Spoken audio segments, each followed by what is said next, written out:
अब कार्तिक को क्यों लात मार के भगाया गया हेरा फेरी से, कब आ रही है पठान 2, नानी की फिल्म क्यों मचा रही है हिंदी बेल्ट में भी क्रेज, अजय देवगन की एक्स्ट्रा ऑर्डिनरी चाल, रोहित शेट्टी अब करने वाले हैं किसका करियर बर्बाद। तो ऐसे ही काफी सारी अपडेट्स लेकर लैडर भाई आ गया है लैडर न्यूज की 11th एपिसोड। अब देखो लैडर न्यूज की 10th एपिसोड के बाद भाई आप सबने 100-200 कमेंट्स किए थे। कई लोगों ने कहा था क्या हुआ 10 पे ही बस, मतलब न्यूज वीडियो कब लाएगा, धमकी गाली रिक्वेस्ट 40 रुपए वाली सुपर चैट भी मिली थी। कल के अगर हम कहानी बताओगे ना तो आप भी कहिएगा कि झूठ बोल रहा है। तो आज लैडर भाई भी कानी उंगली से पिंकी प्रॉमिस करता है कि अब से हर वीक लैडर न्यूज की वीडियो आपको मिलेगी, लेकिन इसके लिए आपको भी एक छोटा सा काम करना पड़ेगा और वो है इस वीडियो पर 5K लाइक का टारगेट कंप्लीट करना। तो GTA 6 के आने से पहले ही कर लेते हैं लैडर न्यूज के 11th एपिसोड का आरंभ, जिसमें होगी इंडियन सिनेमा से रिलेटेड सारी अमेजिंग न्यूज के साथ थोड़ी सी बकलोली, क्योंकि ये जी गाली दे रहा है कहने वाले पाकिस्तान को भी पसंद आते हैं कोहली।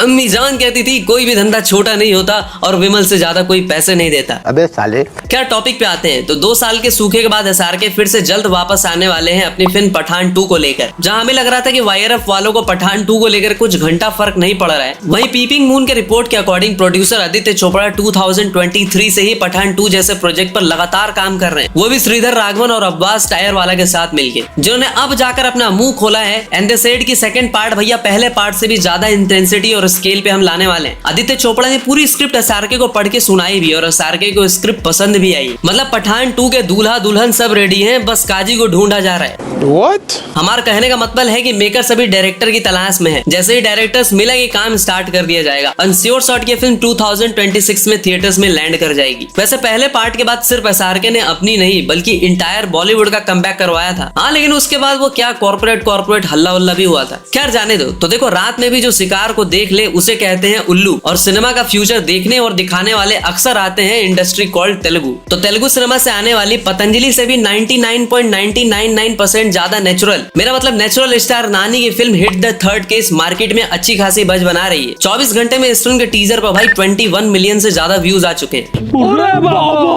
और ये टीजर यूट्यूब पे नंबर 1 स्पॉट पे ट्रेंड कर रही है। ये दरअसल हिट फ्रेंचाइज की तीसरी किस्त होने वाली है, जहां Nani as a police officer Arjun Sarkar के कैरेक्टर में गुंडों को विभिन्न प्रकार से मारते हुए दिख रहे हैं। मतलब गुंडों को ऐसे मारा जा रहा है जैसे भीम ने जरासंध को फाड़ दिया था। अपने पुलिस ऑफिसर अर्जुन सरकार भी गुंडों को फाड़ के रख दे रहे हैं और ऐसे फाड़ रहे हैं कि सामने वाले की एक गोटियां भी अलग अलग हो जा रही है।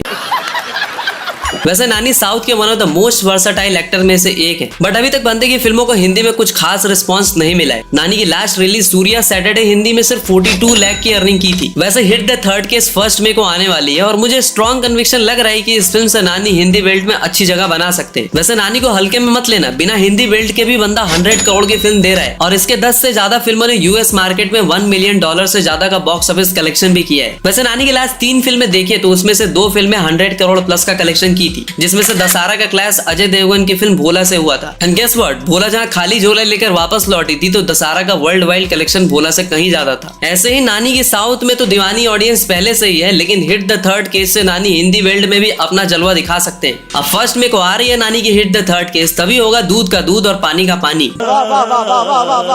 तो बढ़ते हैं अगली अपडेट की तरफ। आपको याद ही होगा कि रजनी सर की फिल्म रोबोट में जो रोबोट होता है उसका नाम होता है चिट्टी। उसके पास भाई अमेजिंग स्किल्स पावर्स वगैरह होते हैं, लेकिन एक चीज नहीं होती है और वो होता है दिमाग। वेल बॉलीवुड में भी वैसा ही भोला भाला सा सीधा साधा सा, मेरा मतलब एक डायरेक्टर है रोहित शेट्टी, जिसके पास वो सब कुछ है जो एक डायरेक्टर के पास होनी चाहिए। फिर भी पता नहीं क्यों रोहित शेट्टी जी सिट्टी फिल्में बनाते जा रहे हैं। सो सिंघम फ्रेंचाइज की मैया पोत देने के बाद फाइनली रोहित शेट्टी अब जॉन अब्राहम को बर्बाद करने, मेरे इतने करीब मत आओ, मैं तुम्हें बर्बाद कर दूंगी। मेरा मतलब जॉन अब्राहम के साथ फिल्म करने जा रहे हैं। ये कहना गलत नहीं होगा कि एक्टर्स के साथ डायरेक्टर्स का कमबैक भी न्यू ट्रेंड आ गया है। रोहित सर ने पहले रणवीर सिंह को सर्कस में जोकर बना दिया। खैर वो जोकर तो पहले से ही थे, लेकिन कॉप यूनिवर्स की सस्ती कॉपी इंडियन पुलिस फोर्स बनाकर अपनी क्रेडिबिलिटी की भी वाट लगा दी। उसके बाद सिंघम अगेन के साथ सिर्फ अजय देवगन की नहीं सलमान भाई की भी वाट लगा दी। और ये बॉलीवुड के बुलडोजर बाबा अब जॉन अब्राहम के साथ भी रियल लाइफ कॉप की बायोपिक पर काम करने जा रहे हैं। मगर क्यों? मतलब मुझे लगता है किसी ने रोहित सर को कॉन्ट्रैक्ट दिया है या फिर वो किसी मिशन पे है बॉलीवुड को बर्बाद करने के लिए। वैसे as a big fan of Rohit Shetty we all want कि रोहित शेट्टी का कमबैक हो जाए। और हाँ, रोहित शेट्टी की कुछ मोस्ट एंटिसिपेटेड प्रोजेक्ट्स हैं जैसे गोलमाल 5, सिम्बा 2 और ये जॉन के साथ उनकी आने वाली फिल्म। बट मेरे हिसाब से इनको अक्षय कुमार की सूर्यवंशी 2 पर काम करना चाहिए था। मतलब इसके फर्स्ट पार्ट की क्या ही हाइप थी। वी ऑल लगे जब पब्लिक थिएटर जाने से डरती थी तो 50% ऑक्यूपेंसी पर भी उस फिल्म ने 200 करोड़ प्लस का कलेक्शन किया था। लेकिन जॉन के साथ जो फिल्म होने वाली है ना, वो दरअसल फॉर्मर पुलिस कमिश्नर मुंबई के राकेश मारिया जी की बायोपिक होने वाली। लेकिन एक सेकंड, बायोपिक फिल्म अभी ये वाली अक्षय पाजी के हाथ से कैसे निकल गई? हम मालूम है तेरे बाप को मत सिखा, चल। देखो, राकेश मारिया वही इंसान है जिन्होंने 26/11 टेरर अटैक को पर्सनल मान के काम किया था और एक एक आतंकी को चुन चुन के बिल से निकाला था। एक ऐसा रियल लाइफ सिग्मा जिसने एक एमपी के बेटे और संजय दत्त को भी 26/11 केस में कंटाप लगा दिया था और संजय दत्त ने 2 मिनट में सारी बातें उगल दी थी। अब देखो, एसएसआर के बाद ही बॉलीवुड में सबसे ज्यादा हेट का सामना हमेशा नेपो किड्स को करना पड़ता है। माने पब्लिक इनको फूटी आंखों से नहीं देखना चाहती, लेकिन एक बंदा ऐसा भी है जो एक्टिंग भी ठीक ठाक कर लेता है, लंबे लंबे डायलॉग्स भी बोलता है, डांस भी कर ही लेता है, गुड लुकिंग भी है, लेकिन आउटसाइडर होने के बावजूद भी पब्लिक उससे हेट करती है और वो गुदरी के लाल है अपने कार्तिक आर्यन। तो इन सब के पीछे का रीजन एक ही है और वो है कार्तिक के ऊपर फ्रेंचाइज चोर का ठप्पा लग जाना। भूल भुलैया में जब इन्होंने अक्षय कुमार का लंगड़ी मार के आगे बढ़ गए तो इनका खूब विरोध हुआ, कार्तिक तिवारी को खूब बैकलैश झेलना पड़ा, बट भूल भुलैया 2, 3 दोनों ही हिट सुपर हिट साबित हो गई। लेकिन असली मजा तो तब देखने को मिला जब कार्तिक आर्यन का नाम हेरा फेरी 3 से जोड़ दिया गया। मतलब पब्लिक फायर हो गई, सभी ने कहा कि इसे निकालो वरना थिएटर्स जला देंगे, हेरा फेरी 3 रिलीज नहीं होने देंगे। तब जाकर मेकर्स ने अपना डिसीजन वापस लिया और अब असली वाले बाबू राव, श्याम और राजू के साथ फिल्म के डायरेक्टर प्रियदर्शन भी ऑनवर्ड हो चुके हैं, लेकिन कार्तिक आर्यन का पत्ता काट दिया गया है। लेकिन पता है बड़ी बात क्या है? परेश रावल ने अभी रिवील किया कि कार्तिक को कभी भी राजू के कैरेक्टर में कास्ट ही नहीं किया गया था, बल्कि उन्हें एक अलग ही रोल दिया गया था, लेकिन पब्लिक सुनने को तैयार ही नहीं थी। वैसे जब अक्षय कुमार पे बात हो ही रही है तो बताता चलूं कि अक्षय कुमार भी अपनी बूस्ट मोड में आ रहे हैं। अरे नहीं, वो $500 मिलियन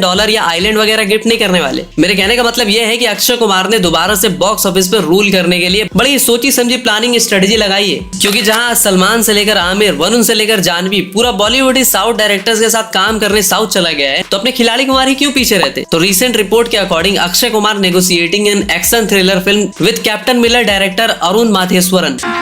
अभी मजा आएगा ना भिड़ो।